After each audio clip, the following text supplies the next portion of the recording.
జగదీశ్వర్ గారికి నా ప్రత్యేకమైనటువంటి కృతజ్ఞతలు. మరి వారు నాకు బిర్యానీ వండించమని చెప్పారు. నిజానికి నేను బిర్యానీ తయారు చేసే వ్యక్తి. ఒకసారి మీరు నా చేతి దమ్క బిర్యానీ తింటే మళ్ళీ నాకు వంట చేయాలని అనిపిస్తుంది. సో చాలాసార్లు నేను బిర్యానీ మన చర్చి యాక్టివిటీస్లలో వంటవారిని కాకుండా నేనే ఎప్పుడు పిలిపించి నేనే సొంతంగా ప్రిపేర్ చేయడం నేర్చుకున్నాను. దమ్క బిర్యానీ, అది కళ్యాణి కానీ, చికెన్ కానీ అన్నీ. అంటే మామూలుగా మటన్ తింటే కుక్కలు పొందడం కాదు, చికెన్ కానీ, కళ్యాణి బిర్యానీ కానీ, తర్వాత మటన్ కానీ మన చర్చిలో మేమే ఎవరస్తులు మేమే అరేంజ్ చేసుకోవడం మాకు అలవాటు. దేవుడికి స్తోత్రం. నాకు ఈ సమయం ఇచ్చినటువంటి దైవజనుడు పెద్దలు జేమ్సన్న గారికి నా ప్రత్యేకమైన వందనాలు. నాకు ఇచ్చినటువంటి సమయం చాలా విలువైంది. దైవ సేవకులు మీరందరూ కూడా నాకన్నా చాలా వయసులో ఉన్నతులు, అనుభవంలో నాకన్నా చాలా పెద్దవారు, నేను చాలా చిన్నవారు. ఈ అనుభవం ముందు నేను నా వయసు, నా సేవ జీవితం చాలా చిన్నది అని నేను నమ్ముతూ ఉంటున్నాను. అయినా ప్రభు కృప, ప్రభు మహిమ. సో వావులు ఎంతైనా ఏదో ఒకటి, ఎంతమంది దైవ సేవకులు ఉన్న బైబిల్లో నుంచి విలువైనటువంటి విషయాలు మనం ధ్యానించుకోవాల్సినటువంటి వారినే. దేవుని బిడ్డలారా, దైవ సేవకులారా, మరొకసారి ఈ యొక్క కార్యక్రమానికి విచ్చేసినటువంటి అందరికీ ప్రత్యేకమైన వందనాలు తెలియజేస్తూ దేవుడి వాక్యంలోనికి మనం అందరం వెళ్దాం. ఏమాత్రం సమయాన్ని వృధా చేయకుండా హెబ్రీలకు రాసినటువంటి పత్రిక, దయచేసి హెబ్రీలకు రాసినటువంటి పత్రిక 12వ అధ్యాయం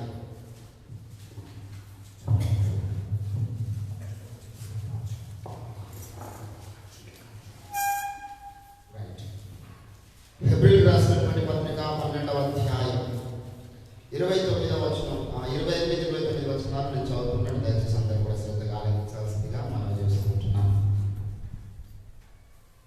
అందువలన మనము నిశ్చలమైన రాజ్యము పొంది దైవ కృప కలిగి యుగము, ఆ కృప కలిగి వినయ భయభక్తులతో దేవునికి ప్రీతికరమైన సేవ చేయడము. ఏదైనా మన దేవుడు దహించు అగ్ని అయి ఉన్నాడు. చదవబడి లేఖన భాగాన్ని దేవుడు దీవించి ఆశీర్వదించి మనందరితో మాట్లాడుతున్నారు. ఆమేన్. ప్రార్థన చేద్దాం. స్తోత్రం ప్రభువా, నీ ఘనమైన నామమునకు వందనాలు. నేటి దినాన ఈ రామన్నపేట ప్రాంతంలో ఉన్నటువంటి దైవ సేవకులను ప్రేమించి ఈ రీతిగా ప్రభువా మనందరూ కూడా ఒక స్థలమును సమకూర్చబడి నామాన్ని గొప్ప చేయటకు వీరు మాకు ఇచ్చినటువంటి మంచి సహవాసం కొరకు నీకు స్తోత్రాలు చెల్లిస్తూ ఉంటున్నాం. నీ దీన సేవకుడు, అత్యల్పుడు, బలహీనుడు ఇక్కడ ఉన్నందువల్ల ప్రభువా ఏమాత్రం కూడా యోగ్యత లేనటువంటి మీ ఆత్మచేత అభిషేకించండి. చదవబడినటువంటి లేఖన భాగం ద్వారా నాతో మాతో మీరే మాట్లాడి మహిమాఘనత ప్రభావాలు మీరే పొందమని మమ్మల్ని తగ్గించుకుంటూ మీ నామములో యేసుక్రీస్తు అద్భుత శక్తియుత నామమున ఈ ప్రార్థన సమర్పిస్తూ ఉంటున్నాం తండ్రి. ఆమేన్. ప్రభువునందు నా చెంత ప్రియులారా, చదవబడినటువంటి లేఖన భాగంలో మనము దేవునికి ప్రీతికరమైన సేవ చేయడము అనే మాట కనబడతా ఉంది. దేవునికి ప్రీతికరమైన సేవ అంటే అసలు సేవ అంటే ఏమిటి అంటే చాలా రకాల సేవలు ఉన్నాయి. సమాజ సేవ ఉంది, దేశ సేవ ఉంది, పితృసేవ, మాతృసేవ, తల్లిదండ్రులకు సేవ చేయడం. సేవ అనేది చాలా రకాలుగా ఉంది. కొందరు దేవుని యొక్క బిడ్డల్ని చంపే వాళ్ళు కూడా తాము సేవ చేస్తున్నాము అనుకుంటున్నారంట కదా. యోహాను సువార్త 16వ అధ్యాయంలో యేసు ప్రభుల వారు ఈ మాట చెప్పారు. 2వ వచనంలో, వారు మిమ్మల్ని సమాజ మందిరములో నుండి వెలివేయుతూ మిమ్మల్ని చంపు ప్రతివాడు తాను దేవునికి సేవ చేయుచున్నాను అనుకుని కాలము. చంపడమే దేవుని సేవ అనుకున్నాడు ఒకప్పుడు పౌలు భక్తుడు. ఆయన వృత్తి అది. ఇళ్ళకి ఈడ్చుకొచ్చి అనేకుల్ని హింసిస్తున్నాడు, శబ్దాన్ని చిత్రహింసన పాలు చేస్తున్నాడు. ఎందుకంటే చేస్తున్నావా అంటే ఇది దేవుని సేవ. ఈరోజు దేవుని పిల్లలారా, దేవుని సేవ అనేటువంటిది చాలా చాలా విధాలుగా చాలా చాలా రకాలుగా కనబడుతూ ఉంది. ఈరోజు దేవునికి మనం ప్రీతికరమైన సేవ చేయమని పౌలు భక్తులు పిలుపునిస్తూ ఉన్నాడు. దేని ప్రీతికరమైన సేవ అంటాం. దేని ప్రీతికరమైన సేవ అనాలి అంటే దేవుడు కలిగి ఉన్నటువంటి ఒక పని ఉంది. దేవుడు చేస్తున్నటువంటి పనిలో ఎవరైతే పాలుభాగస్తులు అవుతాడో, ఆ 1 కొరింథీ 3:9 అంటాడు, మీరు దేవుని ఇల్లును దేవుని వ్యవసాయమునై ఉన్నారు, మేము దేవుని జత పనివారు, we are the co-labor of God. అంటే దేవుడు చేస్తున్న పనిలో మేము పాలువాడు. దేవుడు ఏ పని చేస్తున్నాడో ఆ పని మనం చేయడానికి పూనుకోవాలి. అది దేవునికి ప్రీతికరమైన సేవ. దేవుడు ఏ పని చేస్తున్నాడు, how can we know this is the plan of God in this generation? How can we understand? How should we understand it? ఏ విధంగా దాన్ని మనం తెలుసుకోవాలి? Which is the way to understand this is the plan of God in this generation, in this time? How can we know? ఎవరు మనకు దాన్ని తెలియజేస్తారు? ఇదే దేవుడు చేస్తున్న పని. దేవుడు చేస్తున్న పనిలో మనం పాలువారం కావాలి. ఇప్పుడు నేను బిర్యానీ చేస్తున్నాను అనుకో, మీరు పాటలు పాడకుండా కూర్చుంటే నాకు పాలువారు కాదు. నేను బిర్యానీ చేస్తున్నప్పుడు నాకు ఉల్లిపాయలు తరిగేయడమో, లేకపోతే ఆ పొగలు కడిగేయడమో ఏదో ఒకటి చేస్తే నాకు మీరు బిర్యానీ చేసేటటువంటి ఆ యొక్క కార్యక్రమంలో మీరు నాకు కూడా ఏమవుతారు? పాలువారు అవుతారు. ఇప్పుడు దేవుడు చేస్తున్న పనిలో పాలువాడైన వాడు దేవుడు చేత పనివాడు. దేవుడు ఏం పని చేస్తున్నాడు? దేవుడు చేస్తున్న పనిని మనం ఏ విధంగా గుర్తించాలి? దేవుడి బిడ్డలారా, దేవుడికి ప్రతి తరంలో ఒక పని ఉంటుంది, ప్రతి తరంలో ఒక ప్రణాళిక ఉంటుంది. అపోస్తల కార్యం 13వ అధ్యాయం 34వ వచనంలో దావీదు గురించి దేవుడు సాక్ష్యం ఇస్తూ ఒక మాట అంటాడు. దావీదు మామూలు మనిషి కాదు బాబు, అతడు నా హృదయానుసారుడు, నా ఉద్దేశములను నెరవేర్చువాడని చెబుతూ 36వ వచనంలో చూడండి ఏమన్నాడు? దావీదు అపోస్తల కార్యం 13వ అధ్యాయం 36వ వచనం, దావీదు దేవుని సంకల్పము చొప్పున తన తరము వారికి సేవ చేసి నిద్రించి ఇతరులతో కూడా చేర్చబడేది. అంటే దావీదు జీవించినటువంటి కాలంలో ఏ విధమైన ఒక సంకల్పం ఉంది. ఎవరికి ఉంది సంకల్పము? దేవుడికి ఉంది. ఎవరి పట్ల ఉంది? దావీదు పట్ల ఉంది. దావీదు దేవుడు హృదయానుసారుడు అయ్యాడనే కారణం ఏంటంటే అతడు దేవుడి యొక్క సంకల్పాన్ని గుర్తించాడు ఆ టైంలో. అంటే దావీదు జీవించిన కాలంలో దేవుడు ఒక సంకల్పం ఉన్నప్పుడు నీవు నేను మనము జీవిస్తున్న ఈ కాలంలో దేవుడి సంకల్పం ఉంటుందా ఉండదా? సభకు చెప్పాలి, ఖచ్చితంగా ఉంటుంది. ఏదైనా దేవుడి సంకల్పము, ఏదైనా దేవుడి ప్రణాళిక మనం జీవిస్తున్న కాలంలో అంటే చూడాలి. దేవుడి సంఘాన్ని చూడాలి, లోకమును చూడాలి. ఏదో దేవుడి యొక్క అవసరంలో గుర్తించగలుగుతాం. మోషే ఐగుప్తు జనాంగంలో చూశాడు, ఐగుప్తులో ఉన్నటువంటి ఇశ్రాయేలు జనాంగంలో చూశాడు, దేవుడికి ప్రార్థన చేశాడు. ఆ యొక్క విద్యాలయంలో దేవుడు దర్శించాడు, వారిని విడిపించాలి. మోషే ఎన్నిక చేసుకోవడం దేవుడి సంకల్పం ఏంది? ఐగుప్తులు ఏ విధంగా విడిపించాలి, దర్శనం నుంచి వారిని విడిపించాలి. అంటే ప్రతి తరంలో ఒక్కొక్క పని కొరకు దేవుడు ఎన్నిక చేసుకుంటూ వచ్చాడు. సొలొమోను ఎన్నిక చేసుకునేందుకు మందిరం కట్టడానికి సొలొమోను అవసరమే. రాజు ఎన్నిక చేసుకున్నాడు, దావీదు ఎన్నిక చేసుకున్నాడు. God had a wonderful plan. వారు జీవిస్తున్న కాలంలో అప్పుడున్న టైంలో కానీ ఎప్పటికి కూడా ప్రణాళిక ఉండదు. మోసే జీవితంలో కలిగినటువంటి ప్రణాళిక దావీదు కాలం ఉండదు. దావీదు జీవిస్తున్న కాలంలో దేవుడు ఉన్న ప్రణాళిక సొలొమోను కాలం ఉండదు. సొలొమోను కాలంలో ఉన్నటువంటి దేవుడి ప్రణాళిక ప్రవక్తల కాలంలో ఉండదు. తరాలు మారుతున్న కొద్ది కదా మనంతా తెలుసు. న్యూయార్క్ అందరూ కూడా ఉపయోగించలేదు రెఫరెన్స్ ఏది? హబక్కూకు 3వ అధ్యాయం 2వ వచనం ఏమంటాడు అక్కడ? దేవ సంవత్సరములు జరుగుచుండగా ఆ మాట మొత్తం చదవాలి, చదవండి. హబక్కూకు 3వ అధ్యాయం 2వ వచనం ఏమంటున్నాడు చూడండి ఒకసారి ఆ మాట. యెహోవాను గూర్చిన వార్తను నేను భయపడుచున్నాను. యెహోవా సంవత్సరములు జరుగుచుండగా నీ కార్యమును నూతన పరచుము. దానిని మాకు తెలియజేయబడి సంవత్సరాలు జరిగిన కొద్ది దేవుని కార్యాలు ఏమవుతున్నాయి అన్నమాట?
దర్శనం కొరకు మనము మన యొక్క జీవిత యాత్రను కొనసాగించాలి. ఆ దర్శనాన్ని గుర్తించే దిశలో మన ప్రార్థన ఉండాలి. ఏందా ఆ దర్శనము? ఏంటి ఆ కార్యం అంటే, మొదటి రాకడలో యేసు ప్రభుల వారి ఈ లోకానికి రావడానికి మార్గము సరళం చేయబడగా బాప్తిస్మం ఏ విధంగా వచ్చాడో, రెండవసారి యేసు ప్రభు భూమి మీదకి రాకడ ముందు కూడా మరొకసారి బాప్తిస్మం చేసే పరీక్షలు అవసరం. మరొకసారి మార్గము సరళం చేయాలి. ఒకటి నుండి రాడు యేసు ప్రభుల వారి భూమి మీదకి. యేసు ప్రభు రెండోసారి మరల భూమి మీదకి రావాలంటే స్పష్టమైనటువంటి ప్రణాళిక దేవుడు సిద్ధపరిచాడు. అదేంటంటే ఆ ప్రణాళిక అపోస్తలుల కార్యం 3వ అధ్యాయం 21వ వచనం చెప్తాడు, అన్నిటికీ కుదురుబాటు కాలము రావాలి. అది దేవుడికి ఉన్న ప్రణాళిక. ఈరోజు దేవుడే జీవిస్తున్నటువంటి కాలంలో మనము జీవిస్తున్న కాలంలో జరుగుతున్న ప్రణాళిక ఏంటంటే అన్నిటి కుదురుబాటు కాలం అంటే అన్ని వంకటి కట్టుగా ఉన్నాయి, ఏది సరిగా లేదు.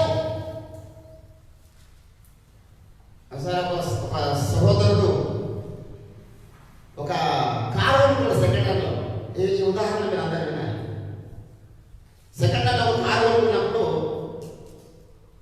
ఆ కారు నడుపుతా ఉంటే మొత్తం సౌండ్ వస్తూనే ఉంది. అయ్యల సౌండ్, డోర్ల సౌండ్, ఈ సౌండ్, ఆ సౌండ్, అన్ని సౌండ్ వస్తూనే ఉంది. ఆ కారు వ్యక్తిపోతేసినట్టు ఏదైనా పాపం అసలు ఈ కారు ఏ కారు అయినా సప్పుడు రాకుండా ఏదైనా ఉందా ఇంట్లో ఈ కారులో? డబ్బుల రాలి చూడంటే మొత్తం గలగలగా సౌండ్ వస్తూ ఉంది. ఏది ఏ కారు బాగుంటే ఒక్కటైనా సౌండ్ రాకుండా ఉందా బాబా అడిగితే వాడు అంటే ఉండదు సార్, ఒక సౌండ్ రాదు.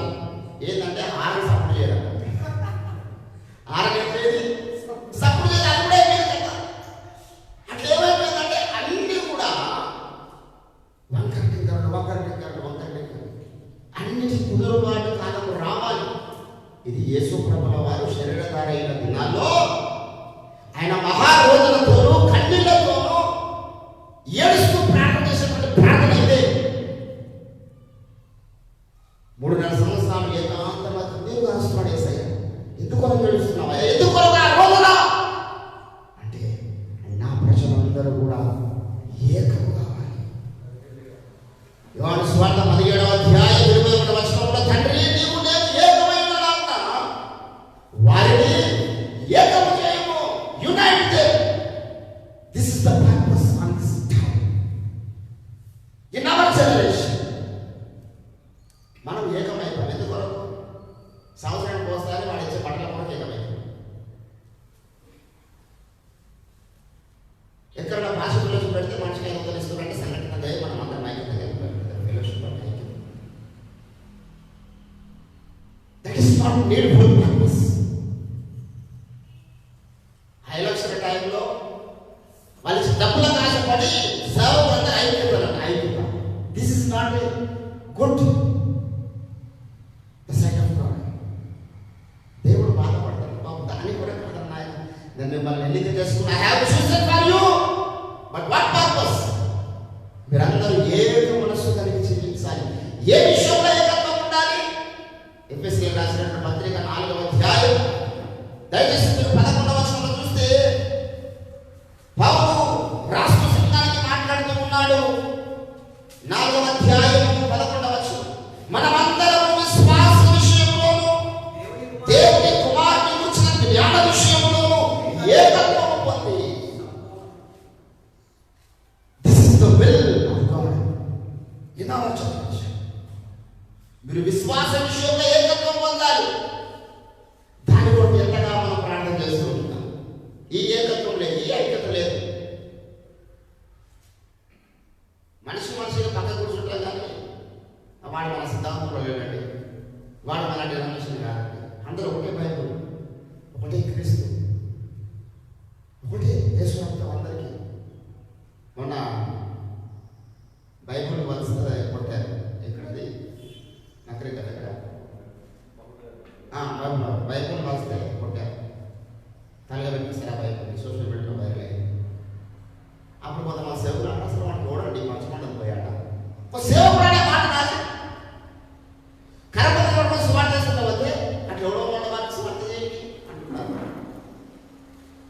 అంటే ఇప్పుడు వీడు మన బోధన లేడు, మన సిద్ధాంతం లేడు కనుక వానికి ఏం జరిగినా మనకు ప్రాబ్లం లేదు, నష్టం లేదు.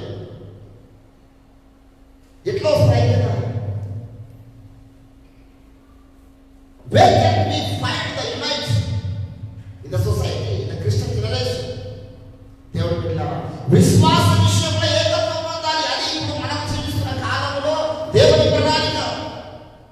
రెండే తలముల మధ్య ఉంటే ఏలియా సహించలేకపోయాడు.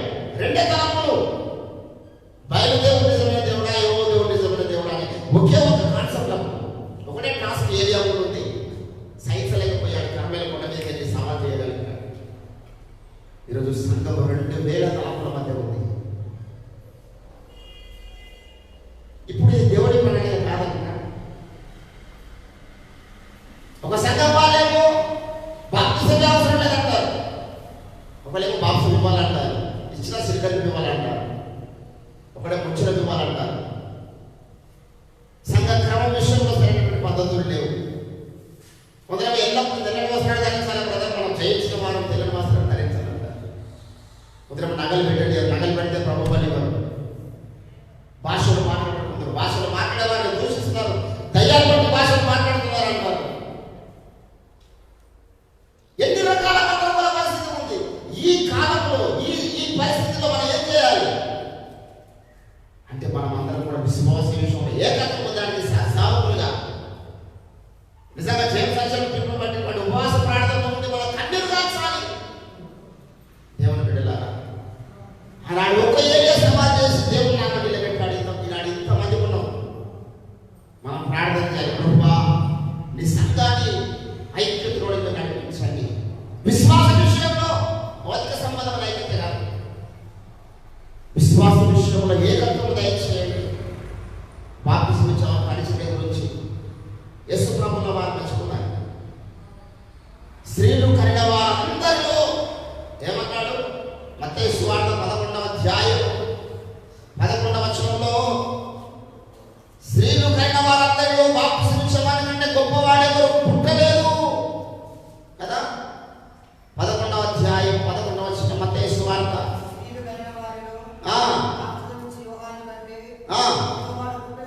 పుట్టలేదని మీతో నిశ్చయముగా ఏంటంటే, ఇంత గొప్పవాడు ఎట్లా చెప్పినా? మోషే కంటే గొప్పవాడు, అబ్రహాం కంటే గొప్పవాడు, ఏలియా కంటే గొప్పవాడు. ఎర్ర సముద్రం 2 పాయలు చేశాడు మోషే. అందరూ చూస్తుండగా కర్రవేల కొండ మీద అగ్నిని కుమ్మరించాడు ఏలియా ప్రార్థన వల్ల. కానీ ఏలియా కంటే గొప్పవాడు, బాప్తిజం ఇచ్చేవాడు. మోషే కంటే గొప్పవాడు, అబ్రహాం కంటే గొప్పవాడు, అందరికంటే గొప్పవాడు. గొప్ప అద్భుత కార్యం చేశాడు ఆయన. ఒక్క సూచక్రియ కూడా ఆయన మనకు జరగలేదు 6 నెలల సేవా జీవితంలో. ఈవెన్ ఒక నెత్తిలో కూడా తక్కువ చేయలేదు ఆయన. ఎట్లయిందో గొప్పవాడు కలిగినాడు అంటే, ఆ టైంలో దేవుడు ఒక చిత్రం నెరవేర్చే పనిలో ఆయన ఉన్నాడు. హల్లెలూయా! దేవుడు ఒక చిత్రం మీ ద్వారా నెరవేరుతున్నప్పుడు అద్భుతాలుగా ప్రామాణికం. ఈరోజు మన దగ్గర ప్రార్థన చేస్తే దేవుడు దానికి ఫలమించాడు, ప్రార్థన చేసి స్వస్థరించాడు. ఇటువంటి సాక్ష్యాలు 100 ఉన్నాయి. తిరుపతి కొండకి దిగితే మా పిల్లలైన రోజులు తిరుపతి కొండకి దిగినమంటే నాకు చాపలాంటి కొడుకుంటాడు. అద్భుతాలు ఎక్కడ జరుగుతున్నాయండి? ప్రతి ప్లేస్ జరుగుతున్నాయి అద్భుతాలు. మోషే కర్ర కింద పడేస్తే పామైంది, అప్పుడు చిన్నవాళ్ళు కర్ర కింద పడేస్తే కూడా పామైంది. ఇప్పుడు ఏది గొప్ప సంగతి? మోసే చేసింది గొప్ప సంగతి, ఆయన చిన్నవాళ్ళు చేసింది గొప్ప సంగతి. శివమాన దేవుడు సేవకుడుగా మోసే చేసింది చిన్నదే, గొప్ప సంగతి కాదని. సృష్టి కలుగుడు కాబట్టి సకల బ్రహ్మాండం కలిగింది. అంత గొప్ప శక్తిమంతుడు సేవకుడు మోసే. కానీ ఎక్కువ శక్తి ఎక్కడ సాధ్యమైంది? వారి మంత్రముల ద్వారా వారు కూడా కర్రను పాపం చేయగలిగారు. దేవుని బిడ్డలారా, అద్భుతాలు కాదు ఇప్పుడు కావాల్సింది వాక్యాన్ని నిలవాలి. మనందరి సేవ వాక్యాన్ని నిలవాలి. మొదటి కొరింథీయులకు రాసినటువంటి పత్రిక ఐక్యతలోనికి రావాలంటే దేవుని బిడ్డలారా ఈ కార్యం జరగాలి. 3వ అధ్యాయం మొదటి కొరింథీ 3వ అధ్యాయంలో 12వ వచనంలో చెప్తున్నాడు, ఎవడైనా ఈ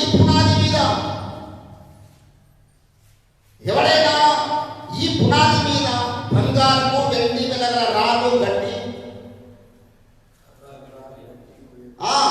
కొయ్యకాలు మొదలైన వాటితో కట్టేల వాని వాని పని కనబడును. ఆ దినమున దానిని తేటపరుచున్నది అగ్ని వలన, అగ్ని చేత బయలుపరచబడును. రేపు న్యాయపతికి పోయిన తర్వాత మన పని దేవుడు పరీక్షించే విధానం ఏంటంటే అగ్నిని పెడతాడట పరీక్షించడానికి. ఏ అగ్ని అది? వాక్యం అని అగ్ని పెడతాడు అక్కడ. ఈ వాక్యాన్ని ఎవరి సేవ నిలుస్తుందో వారికి బహుమానం. ఈ వాక్యాన్ని ఎవరి యొక్క పరిచయం నిలబడుతుందో వారికి కిరీటం. వాక్యానుసారంగా ఈ తరంలో వాడు దేవుడు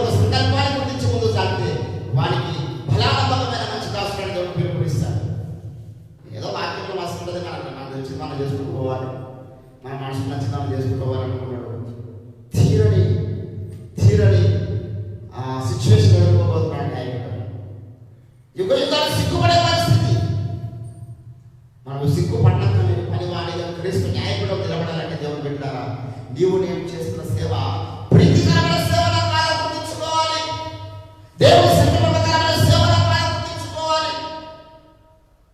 మా రక్షణ మందులో దినాన్ని స్టార్ట్ అవుతుంది నీ మీద దేవుని యొక్క ప్రణాళిక. అప్పటి నుంచే దేవుని మీద కొన్ని ప్రణాళిక రచిస్తూ ఉంటాడు. మార్కు సువార్త, లూకా సువార్త దయచేసి 7వ అధ్యాయం 29వ వచనం ఒకసారి. లూకా సువార్త 7వ అధ్యాయం 29వ వచనం.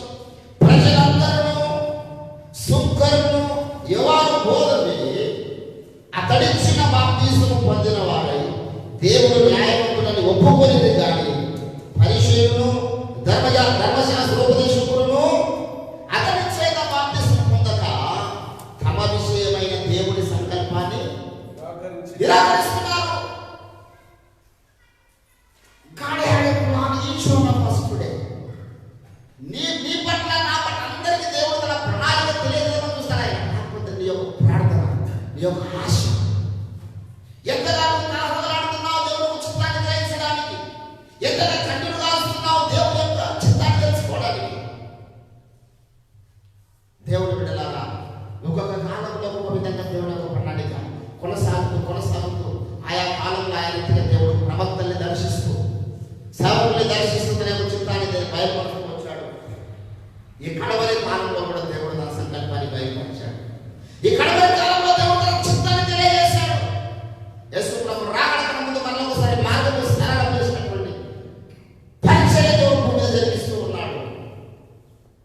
ఆ పరిచయంలో మనం అందరం కట్టబడాలి, మార్చుకోవాలి. నేను before I came to the open ministries, నేను మెథడిస్ట్ చర్చ్లో ఉన్నాను. జహీరాబాద్ మా సొంతం. మెథడిస్ట్ చర్చ్లో నేను విశ్వాసంగా ఉన్న అప్పటికే బైబిల్లో 1-2 సార్లు చదివాను రక్షణ పొందిన తర్వాత. మెథడిస్ట్ చర్చ్లో సహవాసంలో అక్కడ పరిచయం ఊరు వెళ్ళి తిరిగి స్వార్థ చేసినటువంటి దినాలు 2008 నేను రక్షణ పొందినటువంటి సంవత్సరం. అంతకన్నా ముందు రక్షణ పొంది అట్లా మెథడిస్ట్లో కొనసాగుతున్న సమయంలో ఒకరోజు రాత్రి శుభవార్త ఛానల్లో ఓపెన్ గారి వాక్యం వస్తుంది, రజతోని గారి వాక్యం వస్తా ఉంటే విన్నాను. ఒక ½ అవర్ స్లాట్ విన్న తర్వాత అప్పటికి నేను 1 year కంట్రోల్ టెంపుల్ వెళ్ళాను. సతీష్ కుమార్ గారిని తీసుకెళ్ళి మా ఊళ్ళో పెట్టి పెట్టించాను. ఒక పెళ్లిలో తనతో వాక్యం పంచుకోవడానికి అవకాశం కల్పించాడు దేవుడు. సతీష్ అని తీసుకెళ్ళి పెట్టించాను. It was the year 2009. నేను రాత్రి ఆ శుభవార్త ఛానల్లో ఓపెన్ గారి వాక్యం వస్తుంటే విన్న వెంటనే నా హృదయాన్ని ఎంకౌంటర్ అయిపోయింది. ఎందుకు ఇంత లోతైన సంగతులు చేస్తూ చెప్తూ ఉన్నాడని వెంటనే నెక్స్ట్ సండే వెళ్ళిన కుటుంబాన్ని అడ్రస్ కనుక్కొని లక్ష్మణ్ గారిని ఆఫీస్ మేనేజర్ ఉంటాడు, వారికి ఫోన్ చేసి అడ్రస్ కనుక్కొని ఓపెన్ గారి గ్రంథాలు అన్నీ చేసుకొని చూద్దాం మీద పోదేది పరిశీలన చేద్దాం అని మొత్తం గ్రంథాలు కొనుక్కొని పోయినాం. ఓపెన్ గారు రాసిన గ్రంథాలు అన్నీ కొనుక్కొని పోయినాం. పేరు పెట్టుకొని మొత్తం చదివినాక రాత్రి బాగా కూర్చొని స్టడీ చేశాను. స్టడీ చేసిన తర్వాత ప్రభు నాతో మాట్లాడి this is the plan of God in this generation. ఇది దేవుడి సంకల్పకరమైన సేవ. ఆయన మీద ఎన్నో విమర్శలు కాదు, ఎంతో గడిపిన నాయకుడి మీద దేవుడు పెట్టాడు, సాతాను తీసుకొచ్చి పెట్టాడు, దేవుడు అవకాశం ఇచ్చాడు. సినిమాల గురించి అభ్యంతరాలు ముందే ఉన్నాయి జనంలో. గళితులకు రాసిన పత్రిక దయచేసి ఒకసారి 4వ అధ్యాయం గళితులకు రాసిన పత్రికలో దేవుని యొక్క సంకల్పకరమైనటువంటి కార్యాలను గళితులు ఉంటుంది. 5వ అధ్యాయం గళితులకు రాసిన పత్రిక 5వ అధ్యాయం 11వ వచనం ఒకసారి. సహోదరులారా, సున్నతి పొందవలనని నిందను ప్రకటించిన ఎడల ఇప్పటికీ హింసింపబడనేలా ఆ పక్షమున సిలువను కూర్చిన సిలువ విషయమైన అభ్యంతరము కొట్టివేయబడును. అంటే సిలువ విషయం ఏమున్నాయి అన్నమాట, అభ్యంతరాలు ఉన్నాయి. సిలువ అంటే శాపగ్రస్తు చేసేది, సిలువ అంటే నీచమైంది, సిలువ ఒక బ్యాడ్ ఇమేజ్ అంతకుముందే దుష్టుడు పెట్టేశాడు. ఇప్పుడు పౌలు వెళ్ళి ఎక్కడ పోయినా మేము సిలువ వేయబడ్డ క్రీస్తును ప్రకటిస్తున్నాం, సిలువకు సాక్షులు ఉన్నాం అంటే ఆ సిలువ అంటే మీరు కూడా సిలువ అని పేతురు తలకి సిలువ వేశారు. సిలువ అంటే ఒక గల్పీ ముందే ఉండట్లుగా ఈరోజు దేవుడు ఒక సంకల్పము ఒక సేవకుడితో అప్పగించాడు.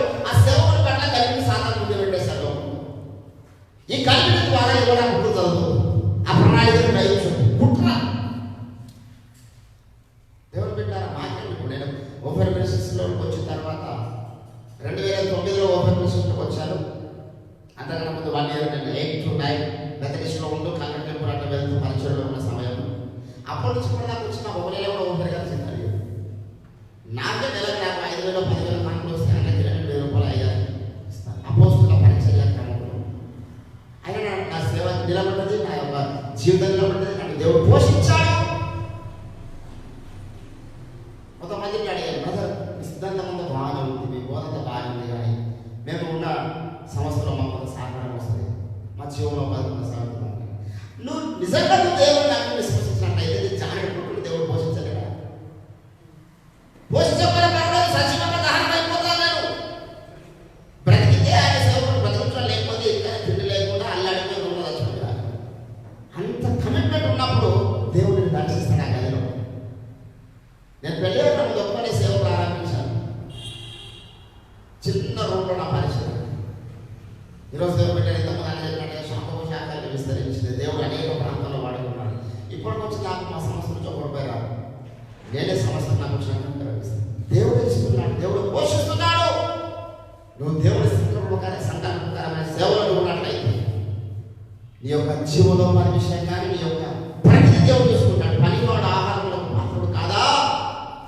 కానీ నువ్వు ఏ పనిలో ఉన్నావు? దేవుడి పనిలో ఉంటే నువ్వు ఆహారానికి పాత్రుడు. ఈరోజు దేవుడు పెట్టారా?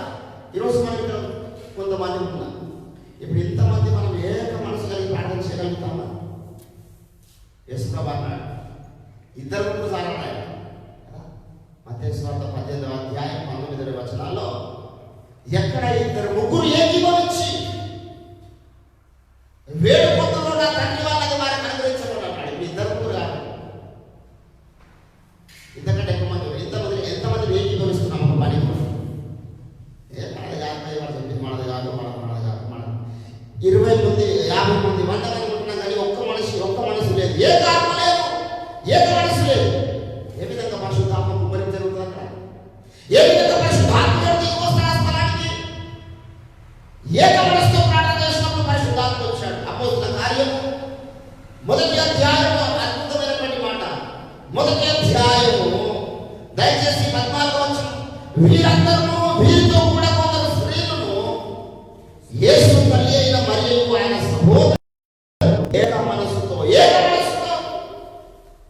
ఏం చేస్తున్నారు? వాళ్ళు ప్రార్థన చేస్తున్నారు. పరిశుద్ధాత్మ పరమైనటువంటి శక్తి వాళ్ళ వ్యక్తికి వచ్చింది.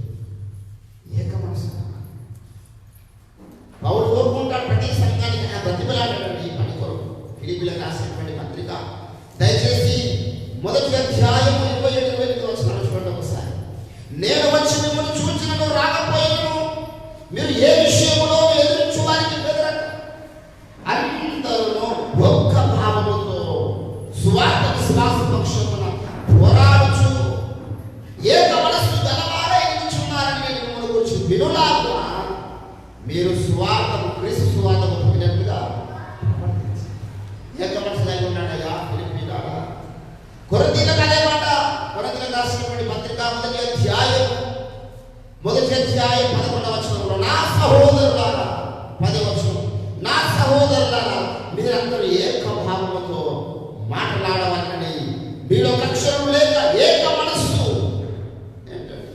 ఏక మనస్సుతో ఏక తాత్పర్యంతోను. ఇప్పుడు ఇది కరువైపోయేది. ఏక మనస్సు ఏక తాత్పర్యం లేదు, ఏక భావం లేదు. అందరం we are called believers, we are called the sons of God, Jesus Christ. అందరం దేవుని బిడ్డలమే, అందరం విశ్వాసులమే. కానీ ఏకత్వం లేకుండా దుష్టుడు చేశాడు. ఇప్పుడు దుష్టుడు ఓడిపోవాలి, దేవుడు జయించాలి, యేసు ప్రభు చేసిన ప్రార్థన ఫలించాలంటే మనమందరం ఏకం విశ్వాసంలోనికి రావాలి. విశ్వాస విషయంలో ఏకత్వం పొందాలి. అది ఈ తరంలో దేవుడు జీవిస్తున్న కాలంలో దేవుని సంకల్పం. దేవుని బిడ్డలారా, ఈరోజు దేవుడు నేను గురించి అంటాడు, స్త్రీలు కన్నవాడు ఇతడు గొప్పవాడు. కారణం ఏదో తెలుసా? నా సంకల్ప ప్రకారమైన సేవలో వాడు కొనసాగుతున్నాడు, నా సంకల్ప ప్రకారమైన పనిలో వాడున్నాడు. అది ప్రీతికరమైన సేవ.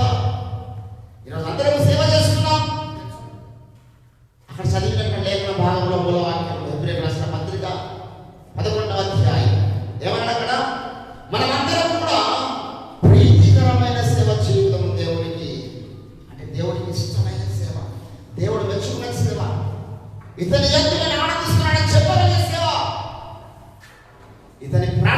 అందరి సుప్రాణ చెప్పగలిగే సేవ.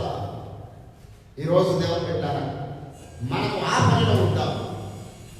ఏక తాత్పర్యంలోని ఏక భావంలోని సమాజం నడిపించి అందరూ కలిసిపోయేటటువంటి పనిలో మనం అందరం ఉందాం.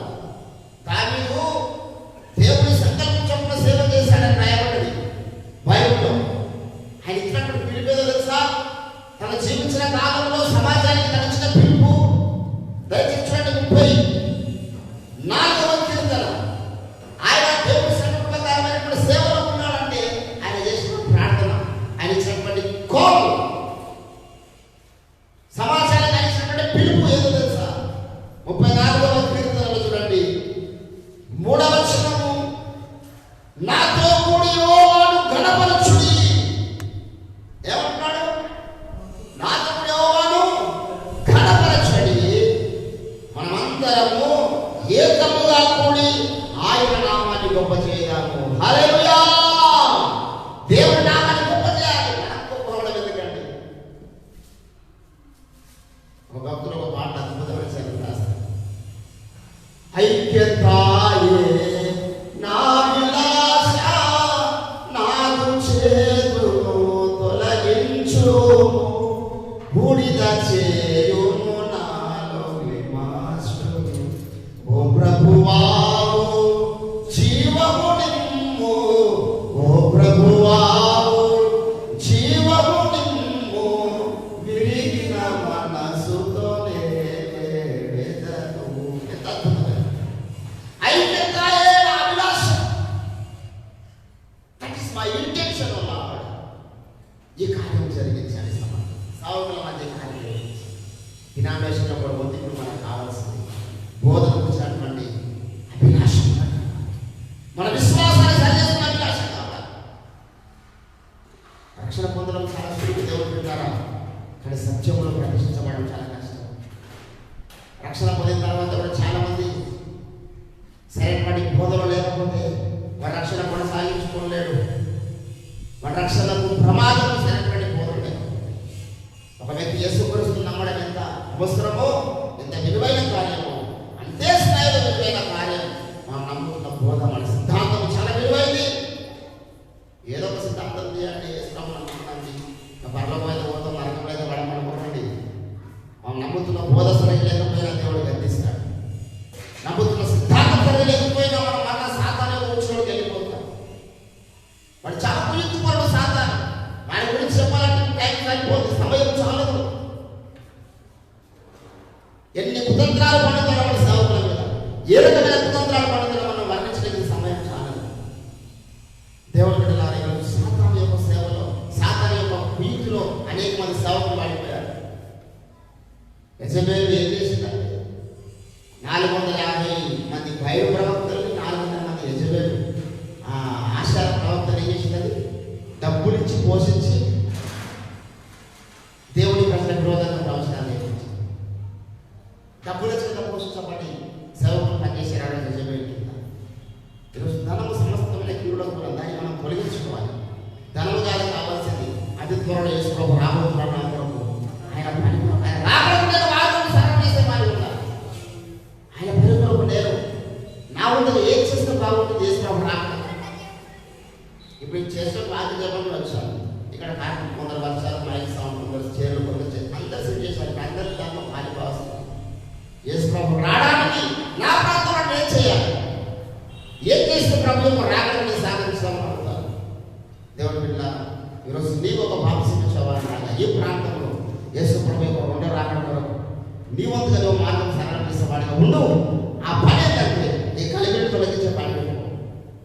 సిద్ధాంత విషయంలో ఏక సిద్ధాంతంలో సమాజం నడిపించే పని పెట్టుకో. దేవుడు మెచ్చుకుంటాడు. ఫలానా పదాన్ని మంచి రాష్ట్రాన్ని పిలుపునిస్తాడు. రేపు క్రీస్తు న్యాయపీఠం ముందు జీవ కిరీటం కొరకు ఇస్తాడు దేవుడు. పౌల జీవితంలో ఆయన కష్టాలు దీని కొరకు వచ్చింది. ఎందుకంటే ఆయన ద్వారా దేవుడు సిద్ధాంతాన్ని ప్రతిపాదించాడు. అంతకన్నా ముందు ఎవరు సిద్ధాంతాన్ని ప్రతిపాదించలేదు, పౌలు ప్రతిపాదించాడు. అందుకే పౌలకు వచ్చిన శ్రమలు, పౌలకు వచ్చిన కష్టాలు, పౌలకు వచ్చినటువంటి రూపం ఎవరికి రాలేదు. పౌలకు కొందరు శరీర సంబంధం అన్నారు, భ్రష్టులు అన్నారు, పట్టించుకోలేదండి.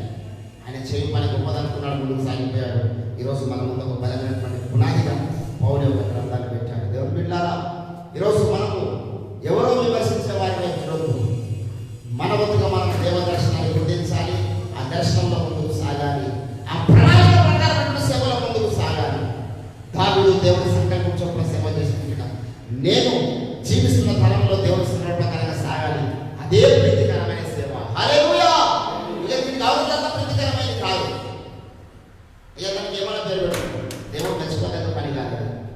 దేవుడు కోరుకోదగ్గ పని చేద్దాం. దేవుడి పనిలో చల్లబడి వారం అవుదాం. ఇప్పుడు దేవుడు చేస్తున్న పని ఇదే. ఎందుకంటే యేసుప్రభు చేసిన ప్రార్థన కూడా అదే. యోహాను సువార్త 17వ అధ్యాయం ఒకటే యేసుప్రభు చేసిన ప్రార్థన, ఇక్కడ లేదు. బైబిల్ అంతా అద్భుత ప్రార్థన అక్కడ చేశాడు ఆయన. సత్యమందు వారిని ప్రతిష్ఠించుకోవడానికి నీవు నేను ఏకమైనట్టుగా వారిని ఏకం చేయాలన్నాడు. ఆ పని కొరకు తండ్రి, కుమారుడు, పరిశుద్ధాత్ముడు పనిచేస్తున్నారు. నీవు నేను ఆ పనిలో పాలుగా వస్తున్నావు. ఆ పని కొరకు అంకితం అవుదాం, సంఘటితం అవుదాం. వ్యర్థమైన వాటి కొరకు కాదండి మనం సంఘటితం కావాల్సింది. ఈ పని కొరకు సంఘటితం అవుదాం. అటువంటి ఉన్నతమైన ఆశయం, సంకల్పము ఇక్కడ ఉన్న దైవ సేవకులందరికీ కూడా అనుగ్రహించును గాక. రండి, ప్రభు కొద్ది మాటలు దీవించి ఆశీర్వదించును గాక. మనం చిన్న ప్రార్థన చేసుకొని మిగతా సమయాన్ని అందించిన వారికి అప్పగిస్తాం. చిన్న ప్రార్థన చేసుకుందాం. అయినటువంటి మాటల్ని బట్టి దేవుని బిడ్డలారా, మోషే జీవించిన కాలంలో దేవుడు కూడా కొన్ని ప్రణాళిక మోషే గుర్తించాడు, దావీదు గుర్తించాడు, సొలొమోను గుర్తించాడు, యెహోవా గుర్తించాడు. ఈరోజు నీవు నేను గుర్తించగలుగుతున్నాం. మనం జీవించిన కాలంలో దేవుడికి ఒక ప్రణాళిక ఉన్నది. ఆ ప్రణాళికకు దాసుని దేవుని ఎన్నిక చేసుకుని నెరవేర్చుకున్నాడు. ఒక పని జరుగుతుంది భూమి మీద, దేవుడి పని. దాంట్లో మనం చిన్న పని భాగం అవుతాం.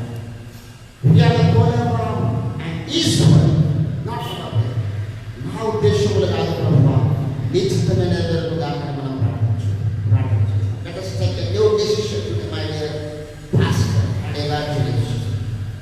అందరం కూడా ఒక నూతన తీర్మానం మనం ప్రభు సన్నిధిలో తీసుకుందాం. హల్లెలూయా, హల్లెలూయా, హల్లెలూయా, హల్లెలూయా, హల్లెలూయా. Thank you, Jesus. Thank you,